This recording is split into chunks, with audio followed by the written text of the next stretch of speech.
You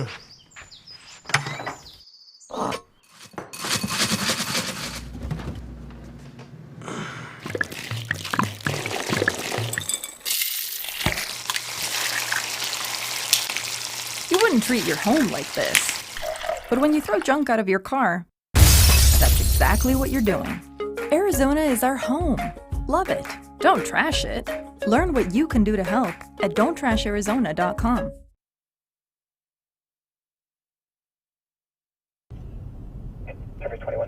Okay, I'm 1097. I'm just 13 years and an estimated 500,000 miles of tire tread later, Joe Subi is still patrolling our valley's freeways. His job with the Department of Public Safety's Freeway Service Patrol is to help stranded motorists. This roving road repair service provides on-the-spot assistance to get drivers on the road again, improving safety and relieving traffic congestion. We want to get you home safe. We want to get you to work safe, to your parties, to your loved ones safe, and this is how we do it. The Freeway Service Patrol is a regional effort by the Maricopa Association of Governments, the Arizona Departments of Public Safety and Transportation, and the Federal Highway Administration. The Maricopa Association of Governments launched the program in 2000, and it was incorporated into the 20-year Regional Transportation Plan approved by Maricopa County voters in 2004. MAG continues to provide about $1 million each year to fund the service. MAG gives us the funding, MAG gives us the direction that they feel that we should be going, and allows us to work, and for that we're eternally grateful. The Freeway Service Patrol averages about 10,000 calls a year from people broken down on the freeway. This couple's alternator died, leaving them trapped on the median.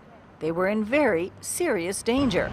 The only thing that separates him and traffic is a little white line. Prevention can go a long way in keeping people from getting stuck out here in the first place. Two things that I would like to sit there and have people do. The first one is look over your car. Just walk around, look at it. Check the condition of the tires. That's probably one of the big things. People say, I don't know what I'm looking at on the tires. Do they all look about the same? At least once a month you should be checking the air pressure in your tires. And don't forget your spare. There are so many times that I come on up and say, well, I've got a spare I never used and it should be full of air. No, it's probably not. You out of gas? The other thing is if you run out of gas, if you have a flat tire, if your car just stops and you're on the side of the road, that constitutes an emergency because you're in harm's way when you're sitting there. And what we want to do is be able to get you to a safe location. You're probably going to be more successful going that way. When they ran out of gas, they ended up in what we consider a very unsafe spot. This is why I'm here, is to get them out of here. This is a very typical motorist assist. Besides helping stranded drivers, Joe and the other roadside motorist assistants help with the removal of abandoned vehicles, assist DPS troopers at traffic incidents, reduce secondary crashes by clearing minor incidents, and reduce road hazards by removing roadway debris. If you do encounter a problem while on the freeway, you need to be ready. So you've got to be aware of what you're doing, your environment around you, how your car is performing, and you've also got to have a plan of escape. If you're driving down the road and you feel something wrong, you shouldn't try to push it. Look for an exit, investigate your problem. Some other tips? First, call 911. They will alert DPS. Do not stop in a travel or emergency lane. Pull over to the right and off the paved portion of the roadway if possible. Don't leave your car on the highway. Don't walk along the highway. Be aware of drivers who may not see you. We all work kind of hand in hand together to make the roads safer. And that's exactly why we're out here, is to make driving safer so that you get to where you want to go. As long as I can help somebody do something like that, get off the road, get to a safer location. Okay. Thank you. Be very careful when you get out. Kind of watch you're going a little dirty. It's okay. All right. You have a very good day. and get the lug nut problem fixed. That's what my mission is. That's what I like to do.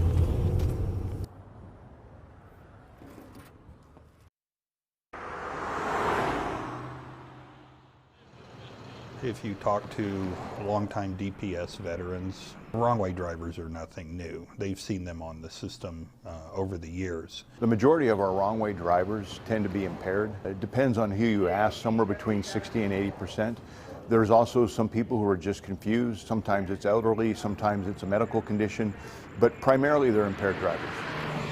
Governor Ducey has made it very clear to us, DPS and ADA, do something about it. That's why we formed this little task force that we have and meet on a regular basis to find what can we do jointly as a state to slow this down, but more than anything else, prevent any more fatalities and injuries. If you want to keep wrong-way drivers off of Arizona highways, it has to become socially unacceptable. Absolutely, people need to be outraged when friends, families, and others take drugs and drive, drink and drive, but it's a social issue. It's something that we as society have to say we've had enough and we're not going to put up with it. If you're driving at night or even during the day and you see the overhead sign, you see those message boards light up that there's a wrong-way driver coming at you, I would suggest that you work your way to the right-hand side of the roadway and get off the highway, exit at the nearest off-ramp. The impaired driver, the impaired wrong-way driver tends to hover against the freeway wall, which they think is the slow lane. So best practices, if you're commuting at night,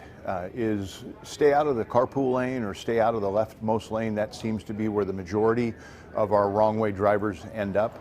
Pay attention to the roadway in front of you, because once you see those headlights, those closing speeds are so incredibly rapid that you have split-second amount of time to react. When we talk about driving defensively, whether it be late at night, during the day, my best advice to drivers is drive aware, get there.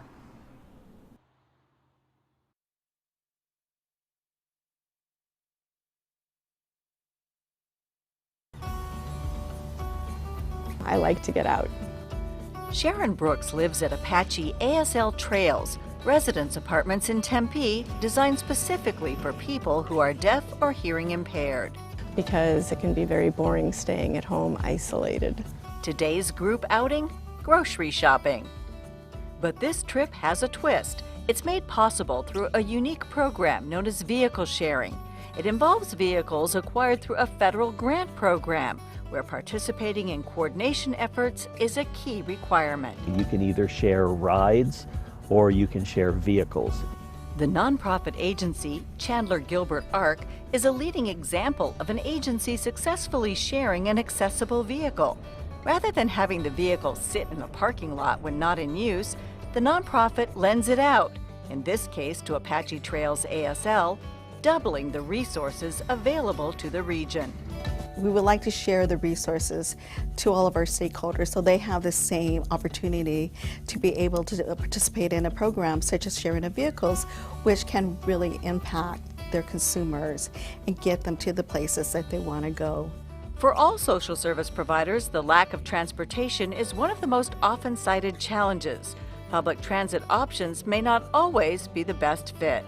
That's why MAG is working to expand the program, holding vehicle sharing workshops every quarter to encourage other organizations to give it a try. Because of the nature of the way our program works, Billy Parker is one of MAG's mobility managers. He helps provide information and resources. Sharing vehicles isn't always easy. It's a real challenge to get your fleet insurance company to let another organization use your vehicle. But the results are worth it. So our goal really is for anyone that needs our vehicles to be able to enter into a relationship with us, to where if a vehicle is extra for whatever reason, or if we're on downtime, that someone that needs that vehicle can borrow it from us. Under a contract agreement, Chandler Gilbert ARC provided the van for today's trip. Driver Crystal Wright says it's easy to set up. I send them an email and I'm like, hey, can I borrow a van at this time, this date? They're like, great, that works. Crystal works for the Valley Center of the Deaf and often takes clients where they need to go. And so I drive them to various stores to support them and allow access to food shopping or events like fundraisers and other things. That may be their only lifeline to the outside world and getting to medical appointments or being socially active. Vehicle sharing is one of the outreach programs supported by the Maricopa Association of Governments, or MAG. Didi Castilla works with MAG's partner agencies to develop strategies that can meet the transportation needs for older adults and persons with disabilities.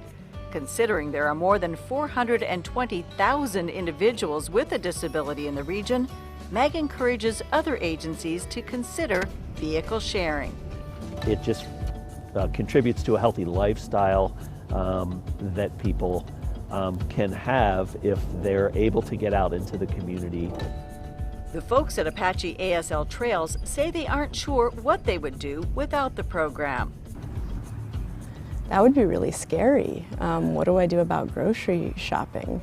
I mean, I have to get around and I can't drive, so I'd be stuck. Oh yes, absolutely, oh yes. It would be very nice if we could do it 2 times a week or even 1 time a week. Parker says the goal of vehicle sharing is to ensure that people in the community who need transportation get transportation.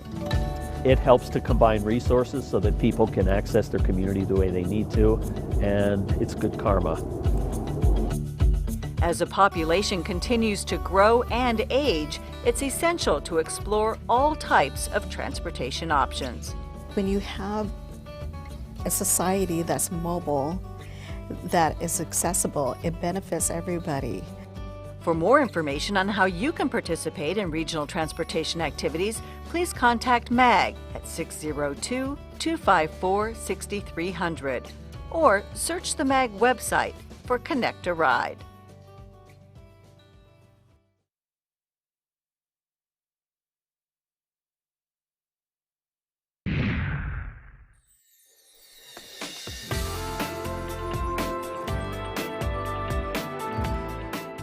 Rear-facing infant-only seat.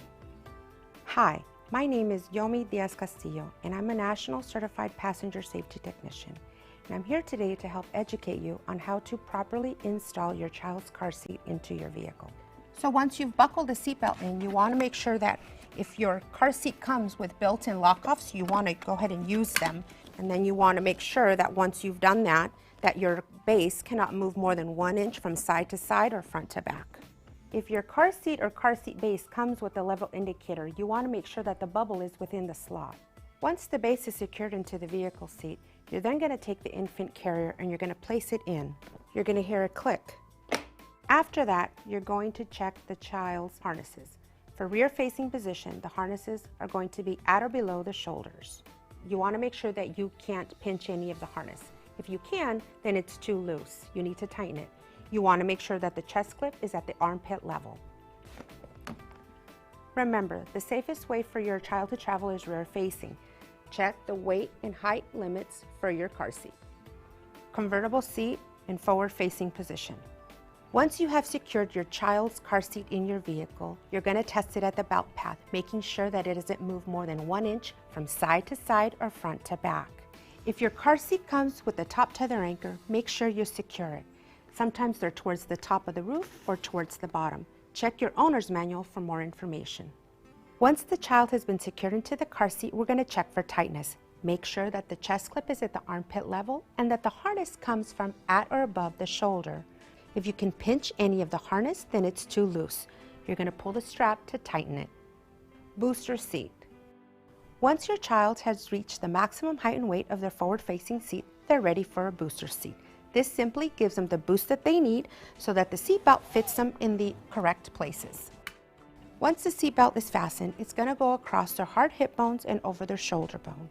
In Arizona, children between the ages of 5 and 8 and who are under 4'9" must be in a booster seat. Remember, cars were designed for adults, not for children. It's important that every child ride in the correct car seat every single time.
Hi, I'm Lance Lambert. Thanks for tuning in to the Vintage Vehicle Show.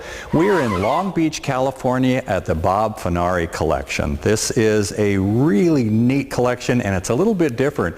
We didn't even plan on shooting this collection and we were nearby doing another shoot. I was invited to take a look at this collection and it blew me away. It just was a real special surprise. So Bob Finari, come on in here and thank you for that special surprise. You're very welcome, This Lance. is great. Tell us about this. Well, this is a collection that started back in 1985. It's a reflection of my own particular tastes in automobiles, which tend to center around styling and performance. So you have a combination here of older cars that I grew up with back in the 60s and 70s, and then more contemporary automobiles that I have found particularly attractive or appealing to put in the collection. Now, about half your collection is what we would normally have on most of our episodes, and the other half are things we wouldn't normally feature, but I was so taken with them that there's some pretty special stuff there. There's one car here.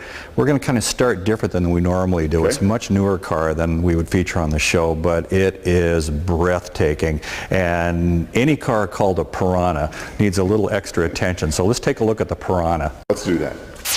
Bob, we never featured 2012 cars on the show, on the Vintage Vehicle Show, but boy, this thing just leapt out at me when I walked in the building. What do we have here? What we have is a very unique automobile. I first became aware of it when somebody sent me an email with a rendering of what this automobile was going to look like when it was going to be built. It was built in South Africa by High-Tech Manufacturing, the same people that build the Super Performance Cobra reproductions. A group of investors got together and decided they wanted to build a supercar. So they went to Italy and they engaged the Zagato coach people in Milan to build them a unique design, which is what this car is. It's essentially a clean sheet of paper design. And then Lee Noble in England, who builds the Noble supercars, did the chassis on this automobile. The car was sold without drivetrain, brought into the U.S., and then each owner could pick a drivetrain to suit their particular needs. In my case, Brian Thompson up in Wixom, Michigan, built the motor for this car. It's the nearest thing to a full race streetable motor, I guess, that he builds. It's a 700 horsepower LS7 stroker. So this car is not only looks mean and aggressive, but when you fire it up, it definitely gets your attention. Is it carbon fiber or? It is the same material that the Corvettes have used traditionally in their bodies. So it's not aluminum, it's not steel, it's a composite body. What kind of reaction do you get from people? People are blown away when they see this car. They've never seen anything quite like it. A lot of people aren't sure what it is. They just know that it looks neat. So they come up and they ask, well, what's a Piranha? And I explain to them pretty much the same story that I just told you in terms of how this car came into being. And any of the viewers that go online, it's not spelled like the fish. No, it's not. P-E-R. That's correct. That's correct. A very unique automobile. Probably 50 of these in the whole world, and maybe 12 to 15 of them in the U.S. Are they still building them? They're building a car that's very similar to this. The Piranha group that started the car, or started the project for the car, actually went into financial difficulty and they sold the design to AC Cars in England. So AC Cars is continuing to make a car that looks very similar to this, but with their brand on it and with a Corvette base LS motor in it. AC seems to end up with some interesting things in their lap. They do indeed. They do indeed. Well, you have something around the corner here that's a little more traditional when it comes to a powerful car. Let's take a look at that. Absolutely. The Vintage Vehicle Show viewers, when they think of power, they think more of this rather than the Piranha that we looked at. This is a real kind of beat on your chest. Yeah, I'm going to go fast. It absolutely is.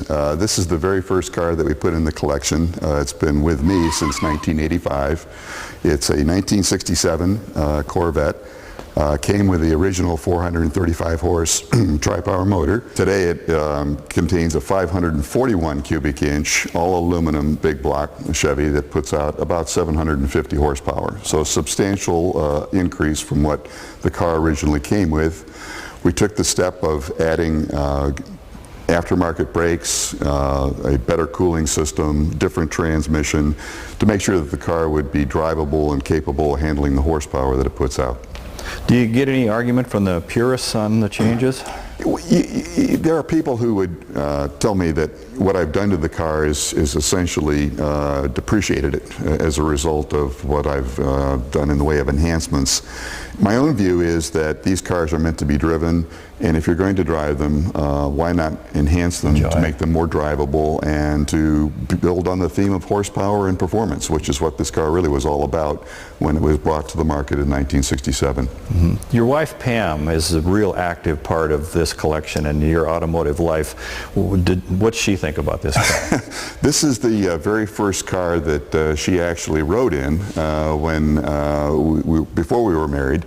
I took her to lunch in this automobile, and it was a very hot day, I recall, and she claimed that she was melting over there in the passenger seat as we went to the restaurant. Since then, we've put air conditioning in this car, so she no longer melts when we're traveling in it. Did you have to do the air conditioning to get her to marry you? Was that part of the negotiation? No, that came after the fact. Okay, so good. we managed to get married before the air conditioning got into the car. Mm-hmm. Next to it is a marriage of performance and beauty and a real traditional look for exotic high-performance cars. Let's take a look at the Cobra over here. Okay.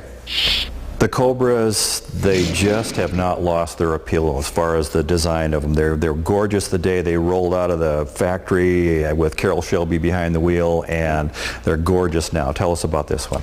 Well, this, first of all, is a reproduction. It's not an original Cobra. It was built out of an ERA kit. But Carroll Shelby has signed this automobile, one of the few replicas that he actually was prepared to sign. And the reason that he signed it really has to do with the motor that's in this car.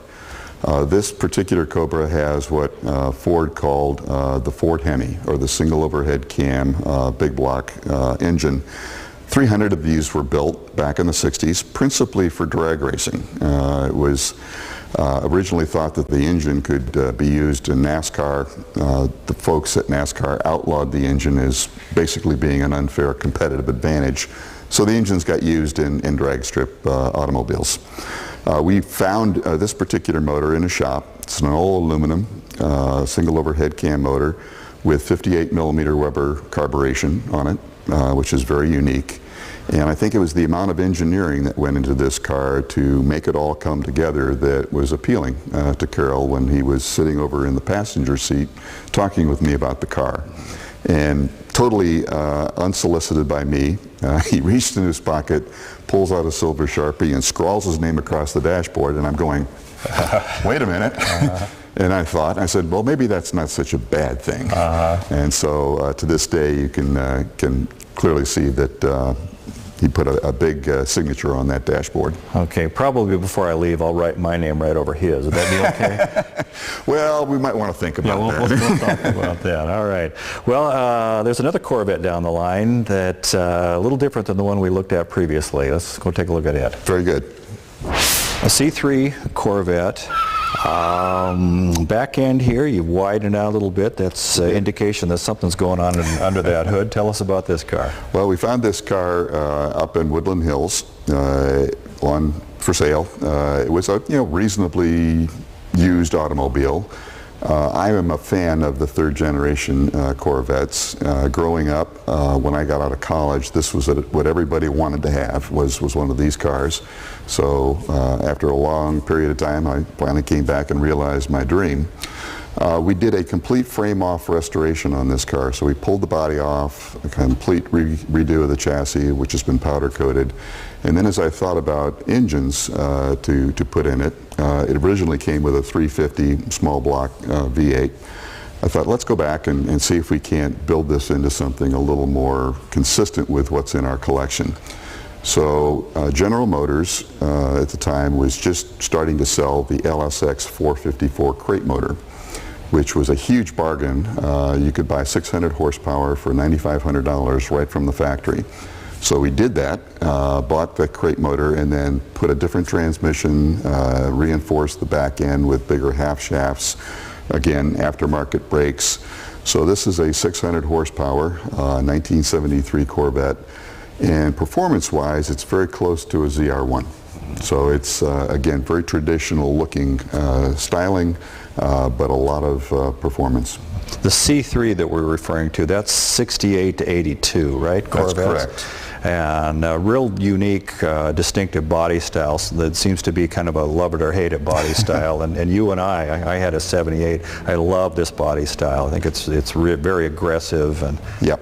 I do as well, Lance. Again, these cars were very much in vogue when I got out of college, and I investigated actually buying one of these cars when I was living in Cleveland, Ohio.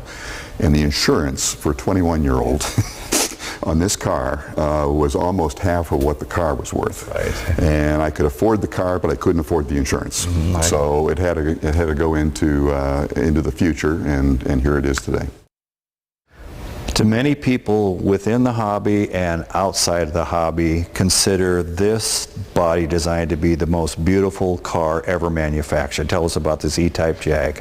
Well, the E-Type joined the collection about 10 years ago. I had always wanted one of these automobiles. To your point, I think they are one of the most beautiful designs ever done.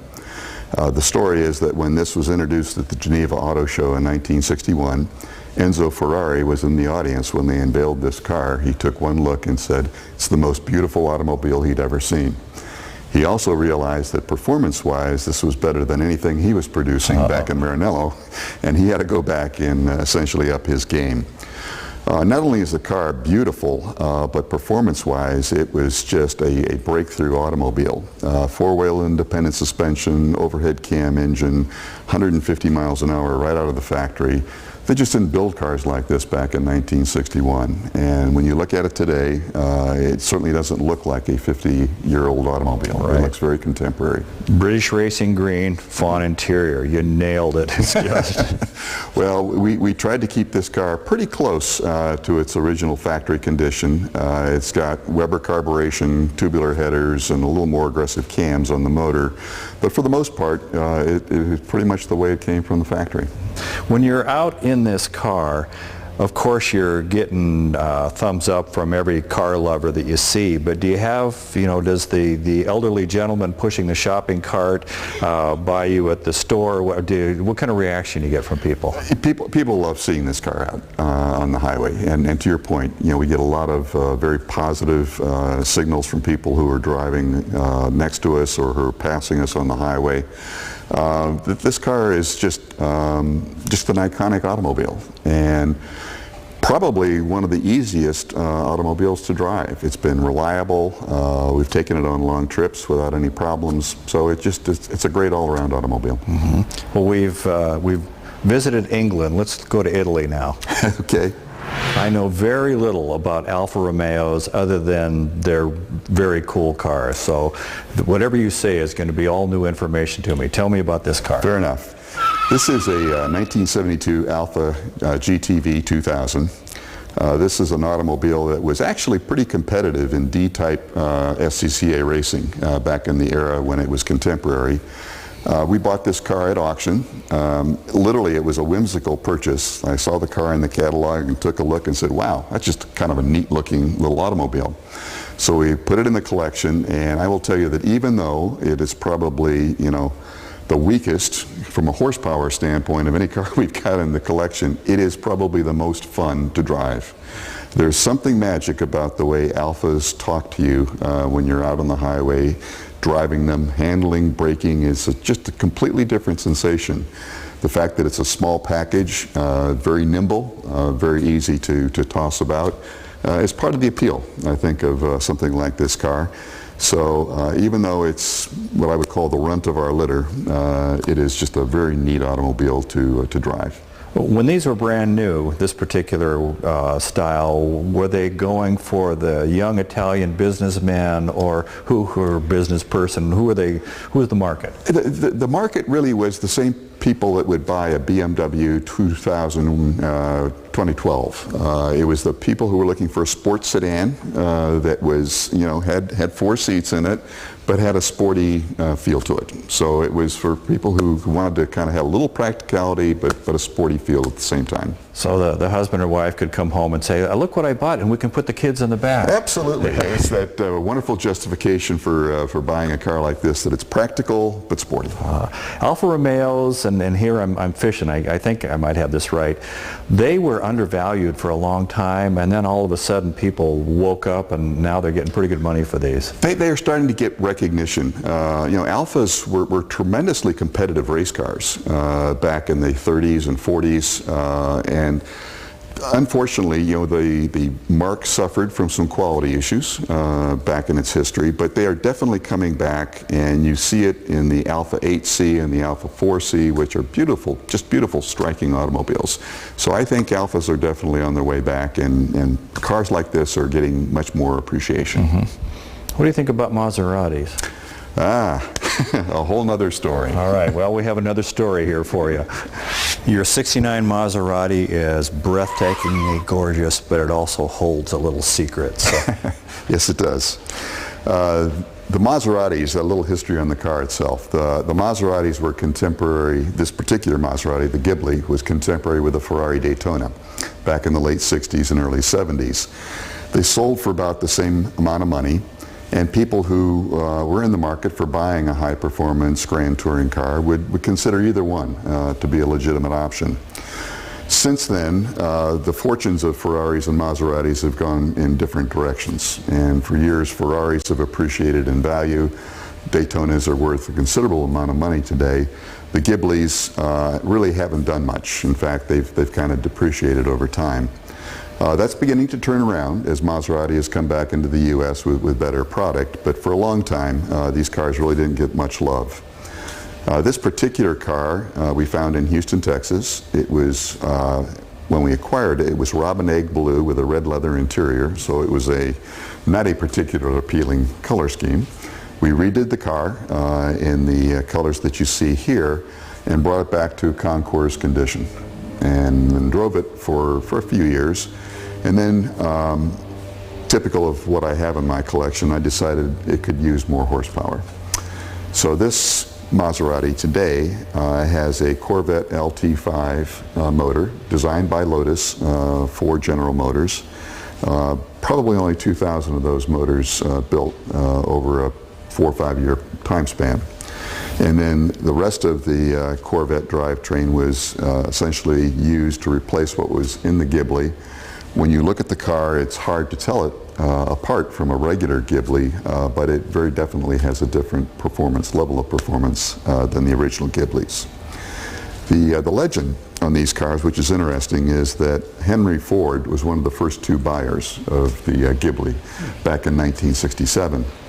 And when he bought his car, he parked it outside the styling studios in Dearborn so that his stylist would have to go by this car every single day and look at what good design was all about. So a little GT40 inspiration here, maybe? Well, I think he was just enamored by the lines. Giorgio did such a wonderful job in designing this car, and he wanted his stylist to understand that there were such things as people who could do really great designs, and wanted them to be inspired by what they saw.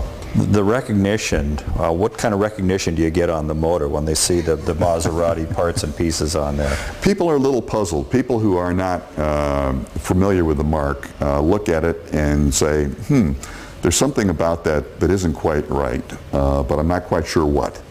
There are people who understand these automobiles and who perhaps even collect these automobiles who clearly understand that something was done here that is non-traditional, non-factory correct.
So I was giving Ferrari just a little bit of a bad time with the comparison to a Maserati, but they're spectacular cars. This is a 2000 Maranello, is that right? It is a 2000 550 Maranello. It's the first Ferrari in our collection. Growing up, I think everybody, every young man lusts after having a Ferrari ownership experience. And for me, that came about in 2007. So this is a car that we found on consignment, 7 years old, and it had 5,000 miles on it when we acquired it. I've driven one Ferrari in my life, and I wrote a story in my book about the experience of being in a 99 Maranello that Dick Marconi had. And I got it. At that point, it's like, oh, that's what this is all about. That thing was a real performer. These are wonderful automobiles. There's something unique about V12 Ferraris in the way that they handle, the way that the engines rev when you get into them. This has been a remarkably reliable automobile. Again, we've taken it on long trips.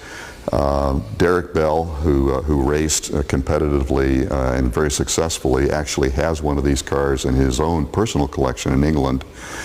Phil Hill, who is the first Formula One championship for the U.S., called this car the best Grand Touring car Ferrari ever built.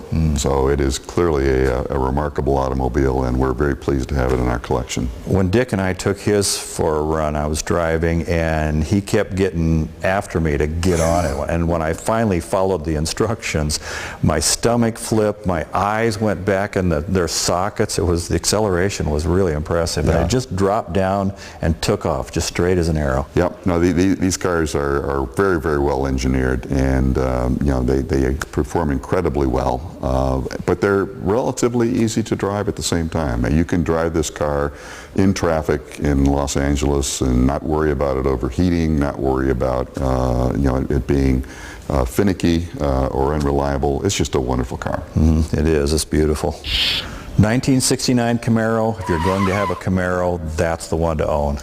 People love these automobiles.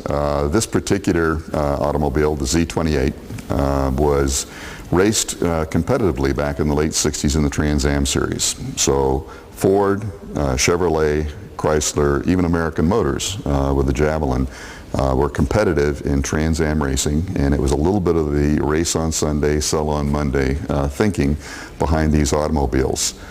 This particular car is actually one of the few Concours absolute 100-point correct automobiles that we have in the collection. It's a very striking color combination, as you can see. But it is basically 1969 technology, and when you get out and drive it, you realize what a difference the last 50 years has made in terms of automobiles and their drivability and their ability to handle, brake, and even accelerate. The Trans Am regulations were a 5-liter maximum on engine displacement. So this is a small block Chevy, 302 cubic inches, but it has a very aggressive cam, a big Holley 4-barrel on it. And although the engines were rated at 295 horsepower from the factory, there are people who will tell you that these motors were really closer to 400 horsepower back in 1969. And certainly when people like Roger Penske and others who tuned these cars for racing got into them, they were every bit of that level of performance. Well, your collection here is every bit of levels of performance and beauty. What a great looking collection. I want to thank you for bringing us into your collection here. You're it's most welcome. Just absolutely incredible. So thank you very much for being on the Vintage Vehicle Show. You're very welcome. All right. And thank you very much. As I tell you often, if you're not watching the show, we don't have a show. So we appreciate it very much. And until we see you again, bye-bye.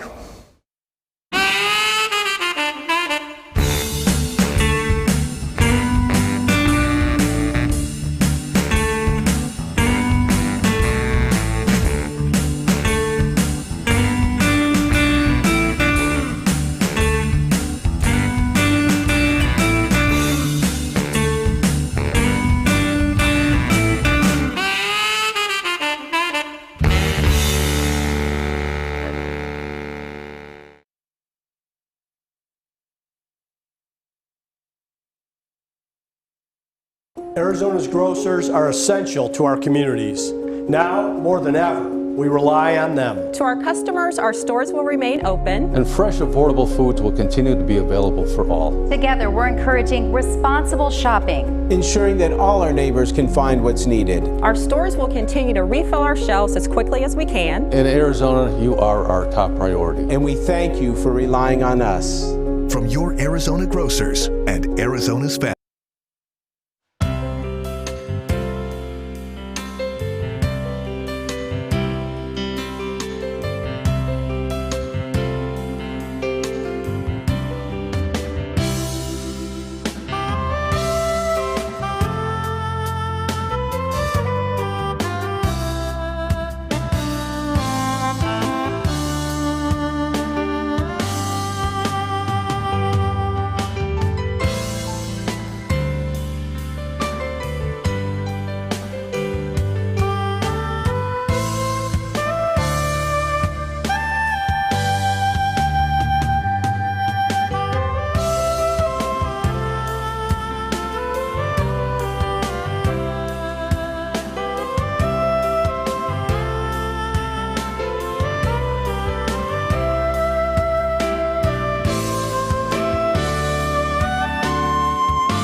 Hello and welcome to another edition of Arizona Wildlife Views.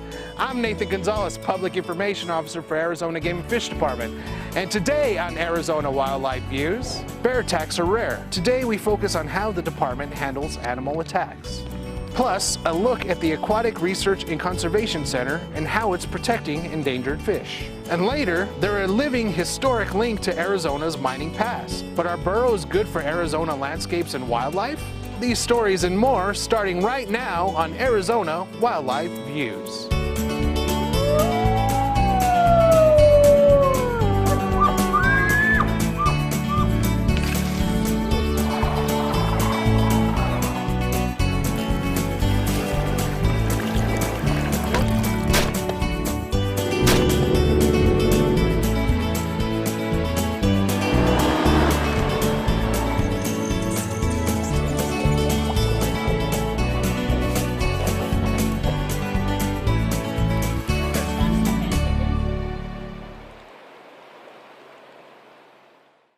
Arizona Wildlife Views is brought to you by the sale of hunting and fishing licenses and the Heritage Fund, lottery dollars working for wildlife.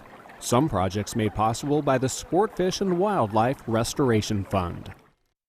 At Arizona Game and Fish, our mission is to conserve and protect Arizona's wildlife. So when an animal, such as a bear, becomes accustomed to people for food and water, it can create a real public safety threat. Sometimes the department has to make really tough decisions. Today we focus on the policies behind those decisions and the stories behind the headlines. The stories have been in the papers and the stories are on TV. Bear encounters on the rise across the state in the past few years. Why is this happening? The National Weather Service proclaimed this the fourth driest year in the past 100. And we are now 3 years into a prolonged drought. So now you've got a remarkably bad year in a very bad series of years. And that doesn't bode well for any wildlife. And bears, when they first come out of hibernation, they act a lot like deer for that matter, or elk, or other ungulates, they eat a lot of grass, and green forbs are relying on a lot of that because there's not a lot of fruits out or other things that are carbohydrate rich that bears target later in the year. So they came out of hibernation this year and there was virtually nothing for them to eat. And that's going to be a huge problem for those animals. That means they have to move further, work harder, and a lot less of them are going to make it when we have those type of conditions. And those movements and the poor conditions just cause them to come into contact with people more frequently in times like this. People can certainly make their lives better by minimizing interactions with bears. If you live in an area where there's a lot of bears, well then bringing your trash and putting it in the garage at night is probably a very important thing to do, as is not leaving out pet food. Your hummingbird feeders, you want to bring those in the house or in the garage at night, and your bird feeders. So removing any potential attractants for those animals are going to go a long way to keeping bears away from your home and minimizing any negative contact with them. The Arizona Game and Fish Department spends considerable time and resources each year to remove or relocate habituated bears to minimize the risk to people. Relocating a bear doesn't always solve the problem. A nuisance bear will only get relocated once as a matter of department policy. A second chance, if you will. As unfortunate as it may be, there's no place you can move a problem animal and have it not be a potential problem. There are people out recreating in every corner of the state nearly every day of the year. And if you move a potentially dangerous animal or a problem animal, it just becomes a problem somewhere else. And bears are very powerful and potentially dangerous animals. And we tend to be rather hard on them because of that. And even though it hurts us to do that as a wildlife management agency, it's the right thing to do in the name of public safety. And so part of being responsible wildlife managers is making the hard decisions that you don't want to make, that's ultimately for the best, not only of the species from time to time, but also what's in the best interest of people. We've had some bear attacks. We've had some fatal bear attacks. We've had one fatal bear attack, I should say. And attacks from black bears, like attacks from all wild animals, are not pleasant things, and they're really difficult to work on. Probably one of the low parts of my career working on that fatal bear attack. I'll never forget it, and I hope to God I never have to do another one. And part of not ever having to do another one is doing the right thing when it comes to public safety and moving bears and treating bears. And so, no fun killing a bear. It's a horrible thing. Nobody gets into the wildlife management business to kill things, but every now and then it's important to destroy animals in the best interest of public health and sometimes in the best interest of the species. It happened maybe 5 or 6 years ago. It was a lady, she was out walking her dog up in the Pine Top area, and she was attacked by a bear and partially consumed while she was alive. And that's the really horrific thing about black bear attacks. So with black bears, when they attack people, a good deal of these happen to be predatory. They're looking to get something to eat.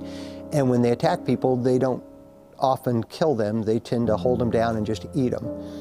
That's the reality of the thing. And so that bear was driven off by a well-meaning person in a car 2 times, maybe 3 times, was driven off her body while she was still alive, and the bear returned right there with the automobile, lights flashing, horns flashing.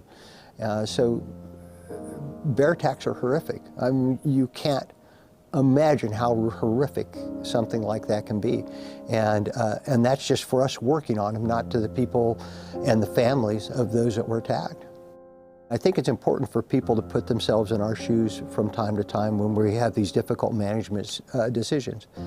And part of that is, you know, who wants to be the one to knock on a door and say, Ms. Smith, your child was attacked by a bear, or Mr. Jones, your wife was attacked while she was out, or whatever it happened to be. And that's the position we get put in with these. And it's a horrible, horrible thing to have to do. And so if it comes down to public safety in an individual animal, unfortunately, the animal's going to have to be removed.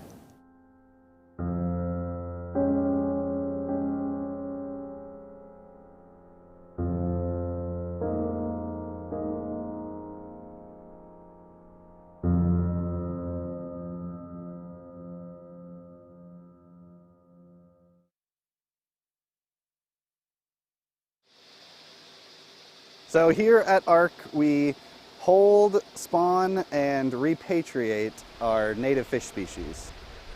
This building is secure from wildlife, so we don't get birds eating our fish, or otters or raccoons.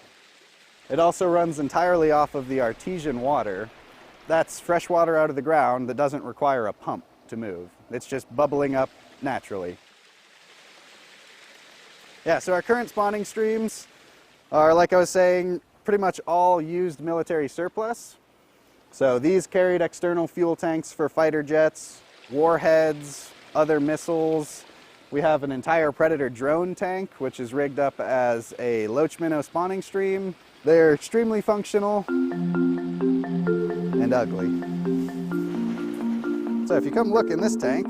In 2015, Josh Walters gave us a tour of the Arizona Game and Fish Department's Aquatic Research and Conservation Center.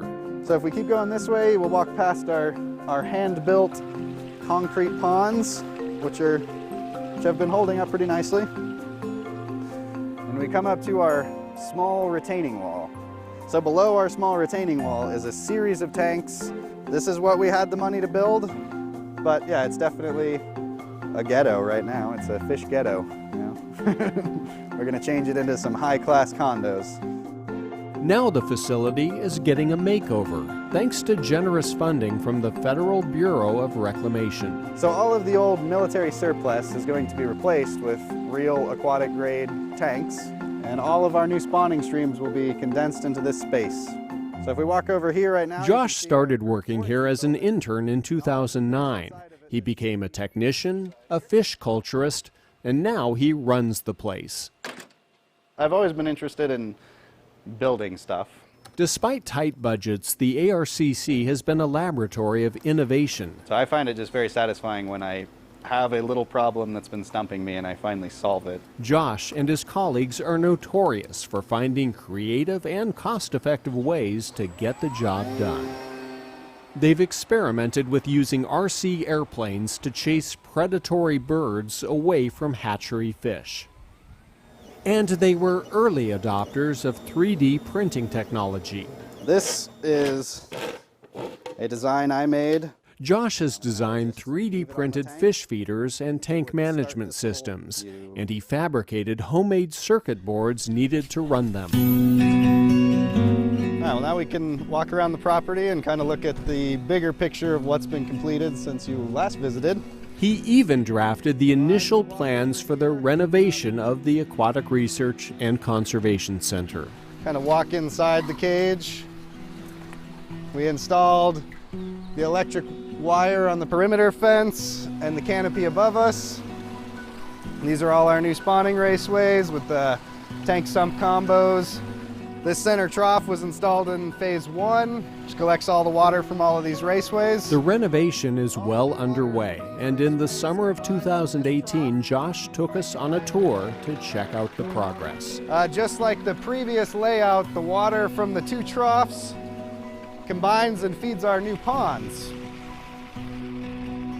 So as you walk out here, so these 2 PVC lined ponds are replacing the older, the 2 concrete ponds that used to be here. And then over here we have the remaining military shipping containers that used to make up all of our spawning tanks. The perimeter fence now runs around the entire property and has an electric wire on top to make it so raccoons can't get in so easily. That was installed in phase 2. Phase 1 gave us this retaining wall, which defines the different levels of the property. We have a new access road to get to our main outflow sump. Basically all of the water from the entire facility is collected in here. This kind of screens out some of the fish so they don't escape. And then all of this water flows down and meets the outflow of bubbling ponds, which eventually ends up in Oak Creek. So we have this kind of giant open space at the moment, and we have plans for installing new raceways down here. Phase 3 is basically going to give us a new 50 by 70 building. It'll have a bunkhouse, a break room, an imaging lab, a wet lab, and some other storage. The upgrades make it easier for the Aquatic Research and Conservation Center to fulfill its mission of raising endangered native spiked dace and loach minnow to replenish wild populations, providing a location to hold wild fish in the event of a fire or some other natural disaster, and conducting much needed research. There is very little information about these species out there. This year we're actually doing a density study for spiked dace and loach minnow. The anecdotal data so far is showing that the lowest density tanks have the highest larval fish production. A constant challenge is how to prepare captive raised fish to survive in the wild.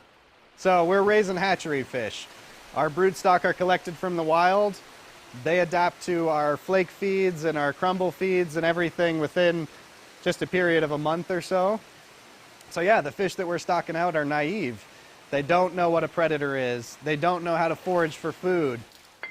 Chris Starr, the center's research biologist, is in charge of a study to see if it's possible to teach naive hatchery fish to recognize and avoid predators when released into the wild. You know, they're not used to seeing another fish and thinking that's danger. So that's why we're trying to come up with some strategies that we can use to improve the survival once they're stocked out. Thanks to the renovation, the Aquatic Research and Conservation Center is now better equipped to conserve and protect Arizona's native fish. We are on the uphill right now. We're producing more fish than ever before. And we hope to just keep the numbers rising, reestablish wild populations everywhere we can.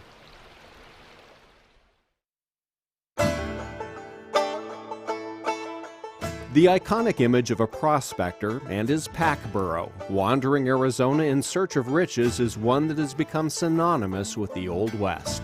But fast forward to the 21st century, and while prospectors are few and far between, the burros they left behind have flourished.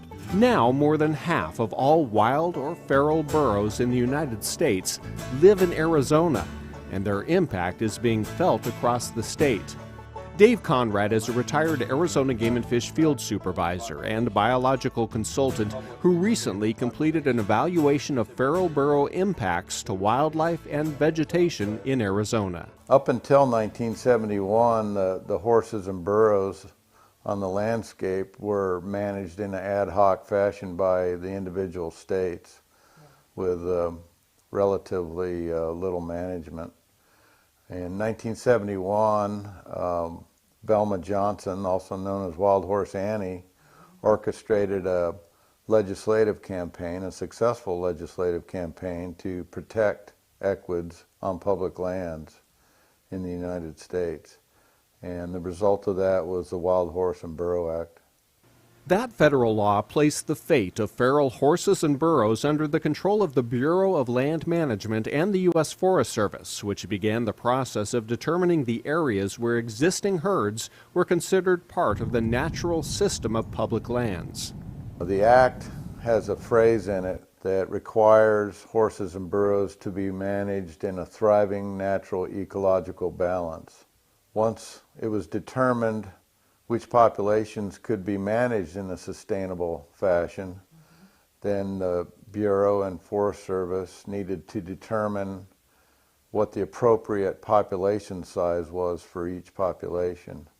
Once they determined that a localized herd could be managed sustainably, it was deemed a herd management area with an appropriate number of burros that the land can handle without undue harm to the environment. Keeping those numbers at a level that sustains ecological balance has become an overwhelming problem. With few natural predators, the burros double their population about every 4 years.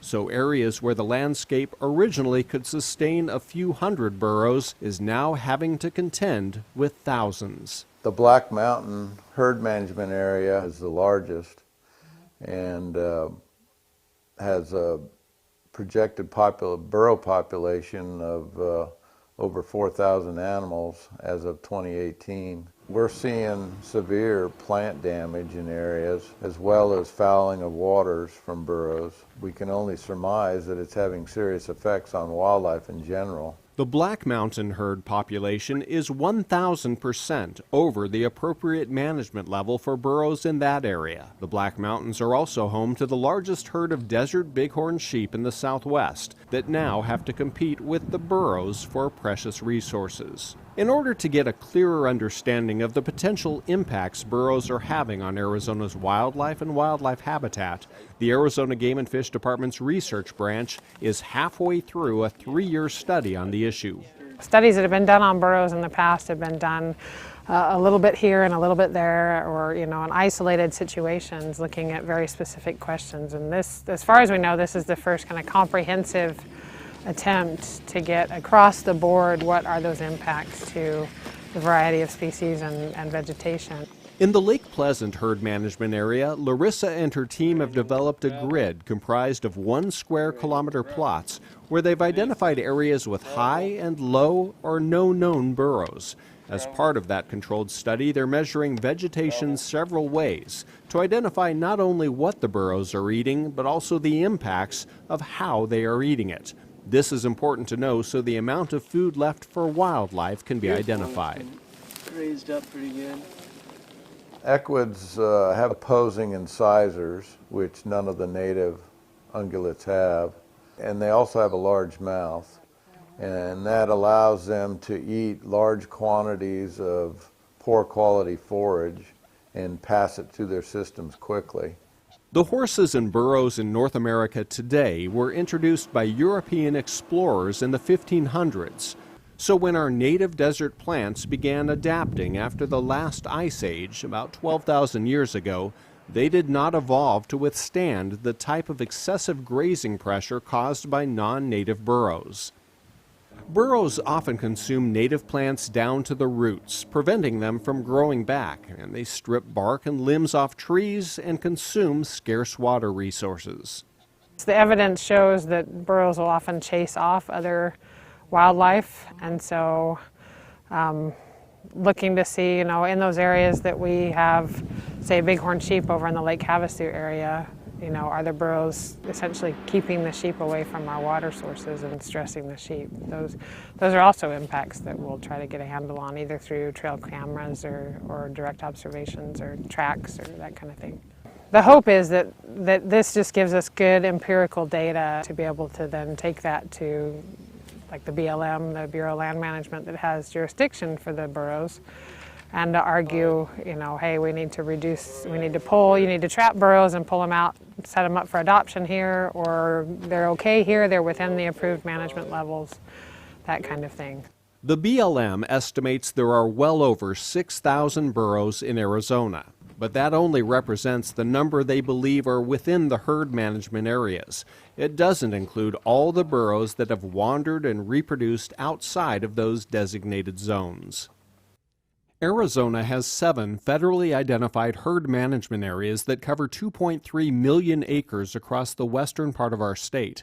And so far, the only tool the BLM has been able to use to control populations is to remove some animals and either hold them in facilities or try to adopt them out to a willing public.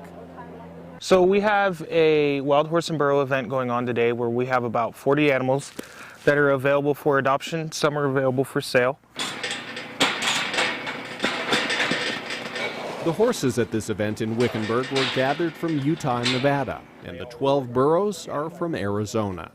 John Hall is the wild horse and burro state lead for the Bureau of Land Management, and he's doing all he can to make these animals easier for the public to adopt. So all of these burros here that are behind me are from our prison training program in Florence. So all these guys have been in there for, well, guys and girls, have been in there for about, I think, a month and a half. They're all trained to be haltered, stand tied, pick up their feet. They'll trailer load. Some of them are pack trained. I think even 1 or 2 of these are even cart trained, so they'll drive a cart, essentially. Prisoners who have been selected through an application process work with the animals, and it's an arrangement that is proving beneficial to both man and beast. After a while, you get a bond with them, and it's great, but it's very patient, They have their times where, it's not fun at all, but then it's times where it's great. Responsibility, it teaches you a lot of responsibility. you know, that I didn't have much of when I was on the outs. But, you know, team role, you know, because a lot of this stuff, training is a team effort. But I've learned a lot from this. They're awesome. They really are very loyal and loving. They make great companion animals. They make great pack animals. You know, burros like this guy right here, he's big and sturdy. He can carry a lot of weight. He'll make a great pack animal for someone. And a lot of people just really love them. I mean, I love my burros. They're great. They're a little loud sometimes, but they're easy keepers too. They're really a good pet. They require quite a bit less maintenance than a horse. Horses and burros are available for adoption year-round at their holding facility in Florence. And the BLM has also implemented a national online adoption system to help increase the chances of more burros finding homes. We typically, straight adoption out of Arizona, we typically adopt around 50 head.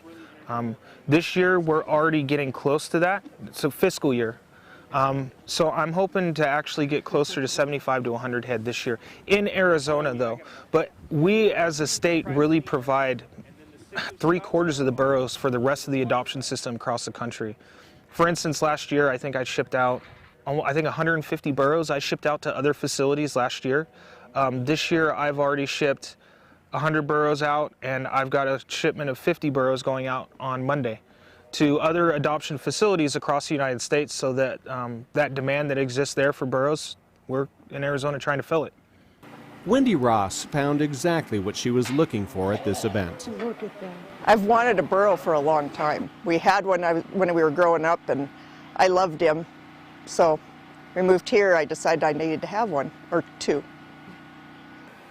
But even with all their efforts, the adoption process is not making a dent in the overpopulation problem. The Wild Horse and Burro Act allows a wide range of management options to return populations to appropriate levels, including the sale of excess animals without stipulations and humane euthanasia of unadoptable animals. But so far, Congress has been unwilling to approve the funding for these actions.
Hey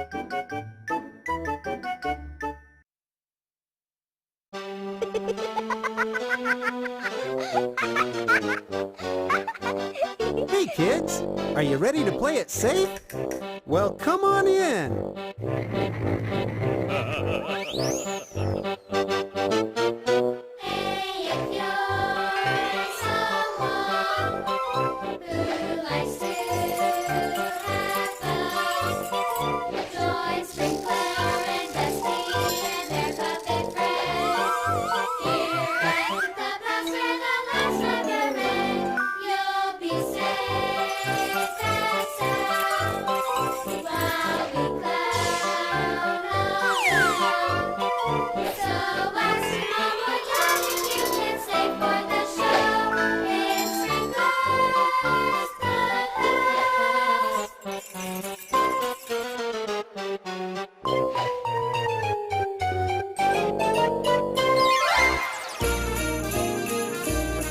Oh, hi there. I didn't see you come in. I'm really glad you're here. I'm so busy trying to decorate the clubhouse for the holidays because everybody's coming over. I still have to decorate the tree, wrap the presents, and still bake the cookies. Hey, would you guys like to come inside and hang out for a while? Great! Then come on in.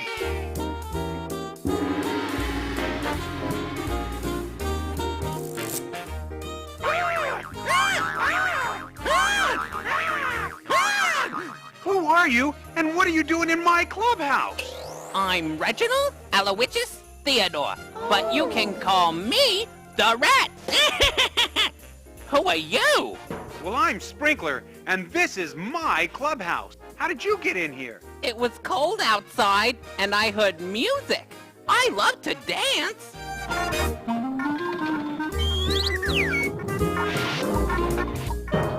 Charlie, come quick.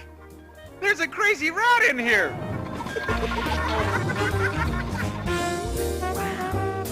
Look at this place. I've been looking for a place like this all my life. Sure beats City Hall. I think this place is gonna work out real nice. He's in here, Charlie. It's this big, humongous, scary-looking rat. Well, I don't see any giant rodents in here, Sprinkler. Are you sure you haven't been testing the eggnog a little too much? I don't know, Charlie. He was right here. He was doing this crazy dance. It was so scary. Well, I'll keep an eye out for him, Sprinkler, but I've got cleaning to do, so let me know if you see him again, okay? Okay. I guess I'll just finish up things around here.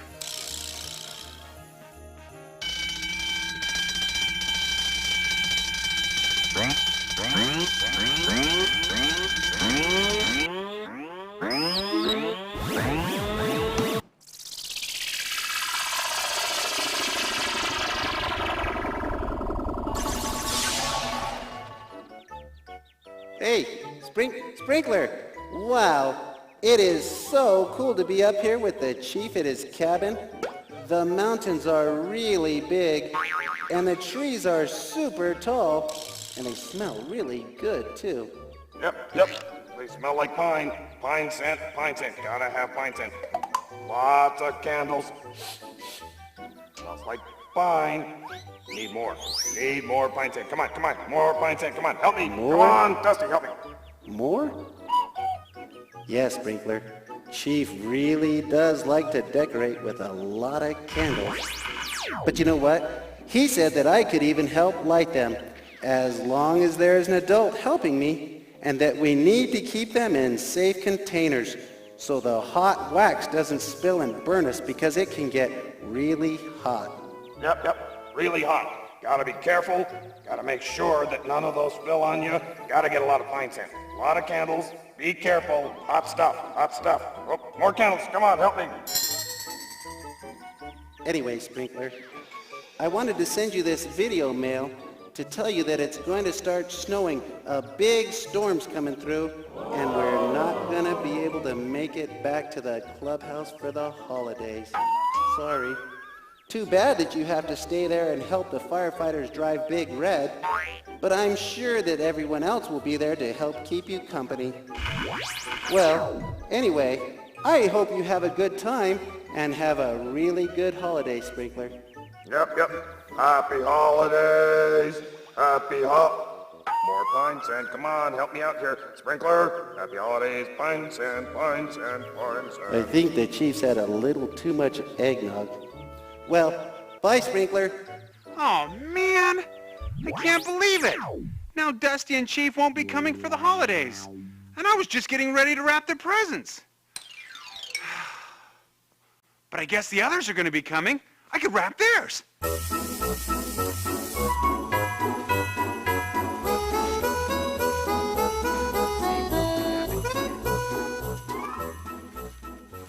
Yikes! What are you doing in here? I was just looking for a place to sleep. Charlie, come quick. I saw the rat again. It was so scary. He had these big bulging eyes and these sharp little teeth, and he had bows covering his face. Sprinkler, I don't think you've been getting enough sleep lately. You've just described half the people on the fire department. I tell you what, though, I'll set some traps and see what turns up. Right now, I gotta go water the tree. It needs to be watered every few days to keep it from drying out. Okay, Charlie. I guess it is a good idea to keep watering the tree. I sure am glad you're here with me. I hate rats.